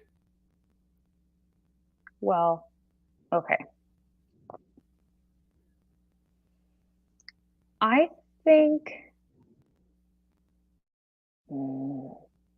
I know that the easy answer should be to say Evil Dead as a remake because Evil Dead 2 is effectively a remake. But I'm not going to. I'm actually going to remake Eraserhead. I would love to see what? I said, oh. I would like to see that. Like, imagine even some of the most unique or like most stylized or best written or any other type of like really interesting way of filmmaking that you can imagine being done by totally different people, I think is a really interesting idea. And so I would like to see that. I don't know who I'd pick. I don't know who I'd cast. I don't necessarily know who I'd want to direct, like a totally new version. Okay. But I like the idea of just seeing where it goes. Directed by Julie Ducournau. See, there you go. That's a possibility. But like, first thing that came to, I don't know who would play him, but yeah, no, I think that there's definitely. I think who else could do like. I think M. Night Shyamalan, if he like actually tried, that's true. Could do something interesting. Hi, Kitty. Hi, Kitty. Eraserhead 2 Boss Baby. Oh my gosh. Let's see. So I have Nightmare on Elm Street, Evil Dead, the first one, and Last Night in Soho. Okay, so I have Last Night in Soho, Evil Dead. Okay. Well, I think it makes the most. Ooh, okay. So, I mean, I know that she's technically like she's sensitive to the presence of, those weird like ghosty sort of things in Last Night in Soho, but I think it would actually be interesting because she first starts to access that information in her dreams. So I would cross that over with Nightmare on Elm Street. Oh, I like that. Last Night in Soho, Nightmare on Elm Street crossover. Yeah, I like that. I like that a lot. So that means that you are making a prequel or sequel to The Evil Dead, which is. I know it's like it sounds like the easy thing, but honestly, I think I would do a prequel, like, but not like Army of Darkness, like chronological, like time prequel, but actual like specific to like the Necronomicon or whatever, some other story. Yeah, I like that. Movie Nobi as Last Night on Elm Street Dream Janitor. That's amazing. I love that. We should actually just make little fake Blu-ray covers for all these really cool movies, and then we could always auction them off for charity at some point. That'd be awesome. Yeah, absolutely. Okay, I know you said 3. I think just to make sure that we have time for this new game, I think that we should move into it so that we don't cross 2 hours. That is fair. Yeah, especially because there's not going to be a set like time limit for the birthday stream next week. But judging by the fact that we had such a laugh riot fun time with Trevor for 5.5 hours, even if we go 2/3 of that, it's still a longer show. So we don't want Yeah. to go too long today. And then if we're doing Top Gun watch along week after that, we just want to make sure that we're not oversaturating, because I think that we're good in small doses. I think most effective. We're like iocane powder. You just need a little bit, you know. Sure. So how this game will work is I have a random actor or actress generator. Mm-hmm. So I will be pulling up random performers. And then, Mara, I will be giving you 4 horror movies. And you'll have to replace the leads of those horror movies using only the 4 random actors or actresses that I've given you. Okay, I'm gonna get my notepad out just because you're gonna give me 4 people and 4 movies, and I will definitely get confused. Got it. Okay. That's funny. Okay. Okay. Here we go. Okay. So, our just to start, our 4 performers are Gary Sinise. Ooh, okay. I love that this came up. Timothy Chalamet. Of course. Lily Collins. Ooh, okay. All right. And Glenn Close. Oh, wow. So those are our 4: Gary Sinise, Timothy Chalamet, Lily Collins, and Glenn Close. And then our 4 roles in horror films are Florence Pugh in Midsommar. Okay. Jack Nicholson in The Shining. Okay. Emily Blunt in A Quiet Place. Okay. And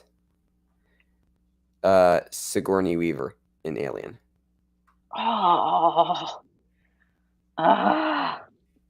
So once again, we have Florence Pugh, Midsommar, Jack Nicholson, The Shining, Emily Blunt, A Quiet Place, Sigourney Weaver, Alien, have to be replaced by Gary Sinise, Timothy Chalamet, Lily Collins, and Glenn Close. Okay, I have a question. So, when I'm assuming the people are playing these roles, Yes. like for example, if they're an older actor now, can I assume that they would be of the age that the original actor was to be in the role, or is it Yeah. who they are right now? You can age manipulate people. If Okay, you great. Okay, so I'm you can definitely going to put. Oh, sorry. Are you still there? yes. Oh, oh no. Is it me? Uh-oh. Is it me? Are you back? I think I'm still here. Okay. All right. I think so. Yes, you're here. Okay. Everything's fine. I would replace Glenn Agreed. Close with Sigourney Weaver in Alien. She's a fantastic actress, Yeah. and she just can't catch a break. And I would just really love to give her that spotlight. I mean, in The Wife, she was phenomenal, and yeah. So I would. That's what I would do. Do that one. Okay. Glenn Close and Alien.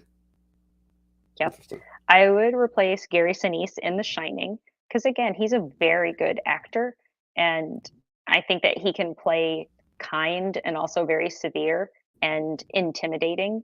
He certainly has a presence. So definitely replace Yeah. Gary Sinise in The Shining. I would do Lily Collins in A Quiet Place. I mean, she seems like she could like be it. a very nurturing, warm type of character who can convey a lot of fear and dread. And then I'd put Timmy in Midsommar, because I think you need to have an incredibly developed thespian to play that role. Also, somebody who feels very comfortable going out of their comfort zone, as far as, you're not going to look pretty in that movie. Like, you're going to be in anguish, and there's going to be weird stuff. And also, I mean, he's just, I could see that the darkness that follows her in that movie regarding her family, I think that he could easily do that. So that's what I would do. And I kind of want to see these movies now. Me too, honestly. That's fun. That's fun. And then the final section of this horror game is just again, a one run thing. I will give you 3 actors, and you have to tell me who would make the best serial killer in a film. Like who would make the best slasher. Oh, okay. I love that. Yes, let's do that. Your first options are Henry Cavill, Liv Tyler, or Jennifer Garner.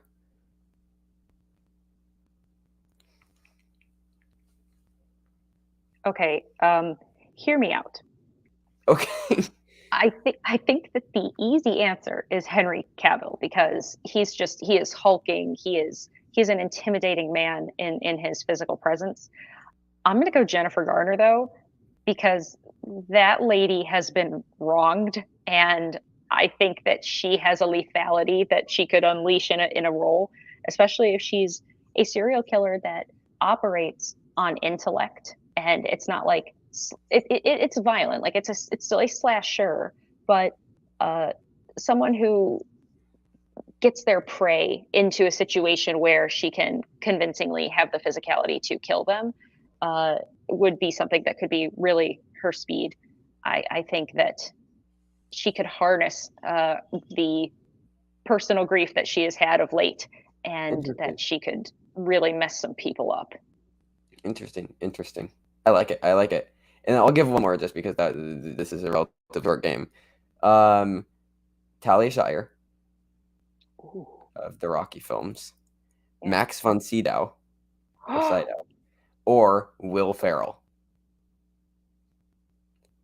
Talia Shire, Max von Sydow, Will Ferrell.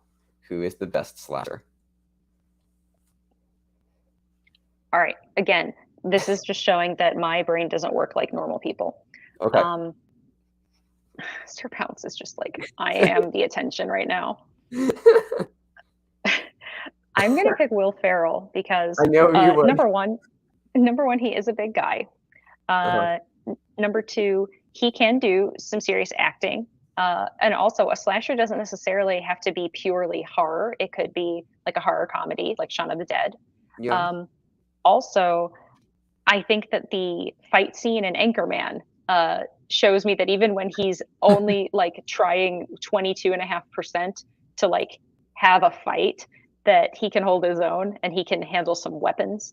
And he's clearly smart because he's aware of the idea of forensics and physical evidence, because he told Brick that he needed to lay low for a while because he's probably wanted for murder because he killed a man with a trident.